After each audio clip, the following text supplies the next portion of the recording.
Hi guys, and welcome back to my channel.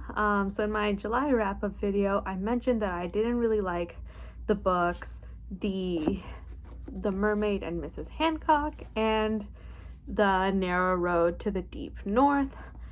And I'm making a separate video reviewing these books, so let's just get into it.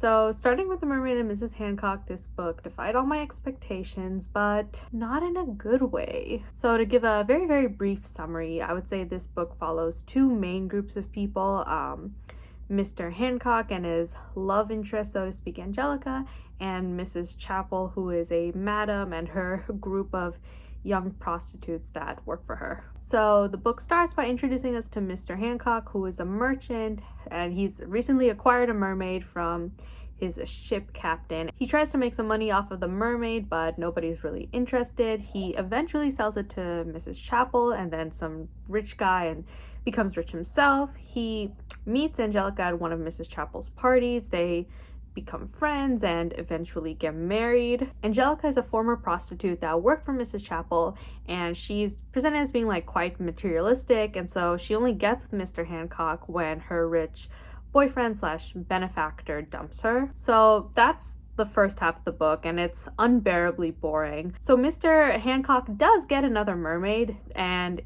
it's presented that like he becomes obsessed with it, but that obsession never really has any consequences or any definition of what it means to be obsessed with a dangerous mermaid. And in the second half of the book, we get an inside look into Angelica and Mr. Hancock's married life, and near the end of the book, Mr. Hancock's niece gets drawn in by the mermaid, and that's enough for them to just like get rid of it.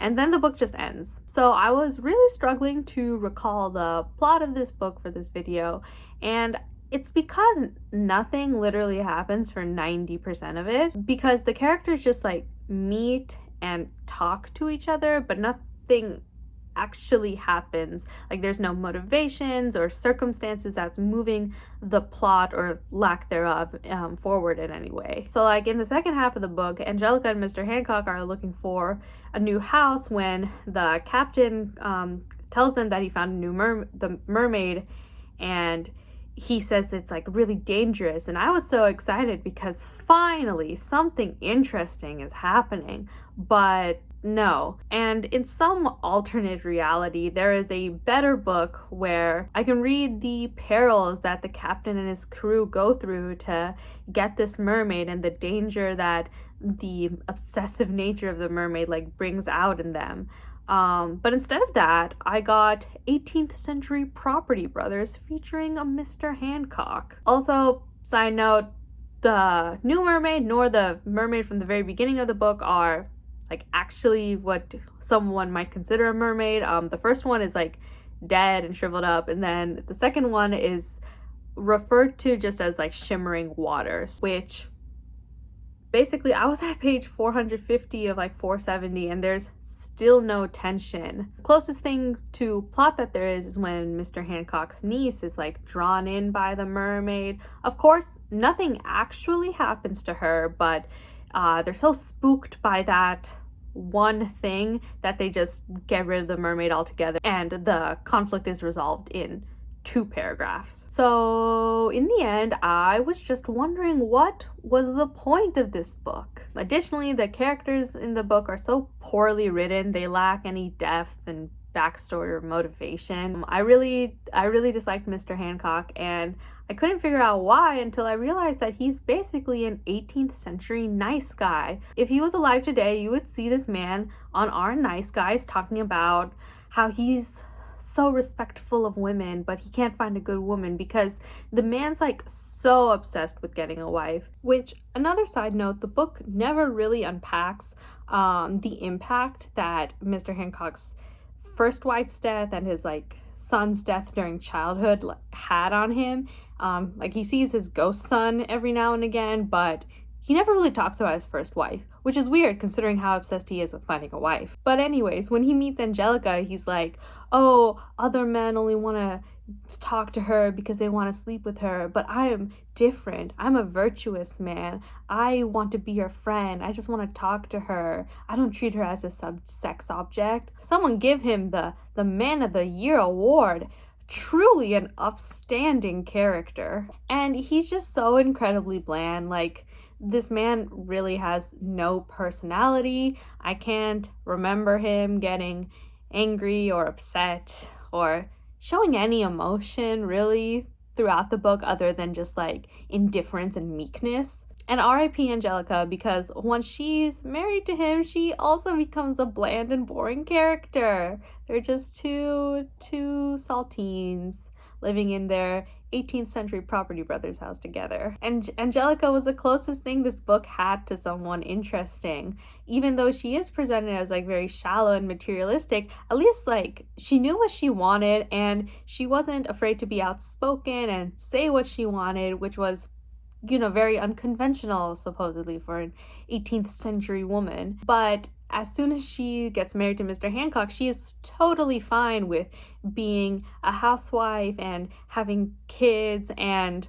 not necessarily living in like the most glamorous type of house, which is fine, like if that's what you want, but gee, I sure would have loved to see what caused this complete character 180. And these characters, like I said, lacked any development and depth and history and motivation. I really just couldn't be bothered to care about them. Literally the entire time I was like, please sir, may I have one backstory?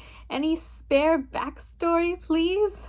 And additionally, there's a lot of characters and plot threads that just get dropped in the middle of the book. Like, in the first half of the book, we're introduced to this one girl, Polly. She's one of the girls that works for Mrs. Chapel, and we kind of get her story as to what it's like being a black person, let alone a black prostitute in 18th century England.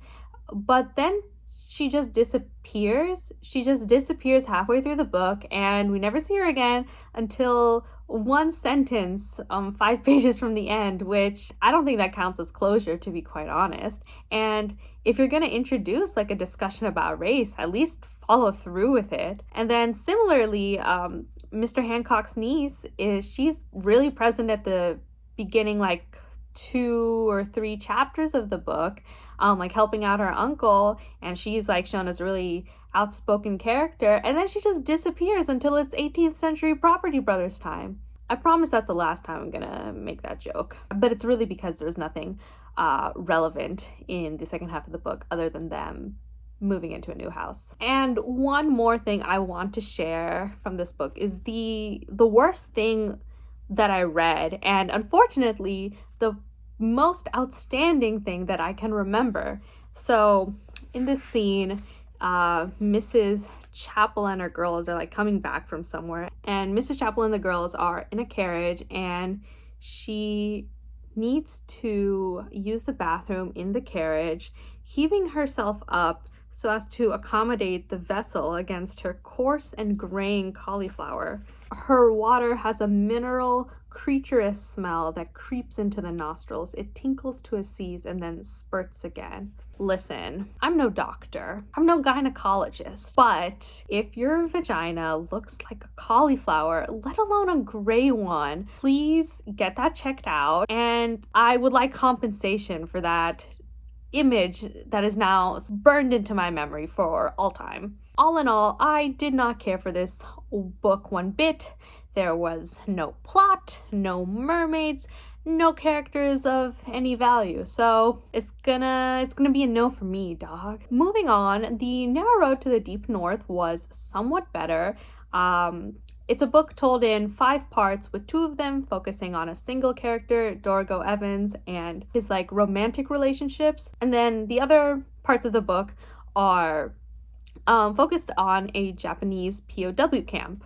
I really felt like I read 2 completely different books because one of them was a gritty, realistic telling of the dehumanizing experiences in a POW camp, and then the other was just pure nonsense. Let me first talk about what I liked. The description of the camps was so raw and realistic and told from a perspective that I'd never really engaged with, because it's about like Australian soldiers in a Japanese POW camp. And the circumstances that the soldiers are going through are so heartbreaking. And I actually did find myself tearing up at times just about how incredibly tragic the circumstances were and the multiple human rights violations that were going on in these camps. And I think the best section of the book really was I think it was the third section, when we get the accounts of what happened not only to the soldiers, but also to the Japanese commanding officers after the war, and the PTSD and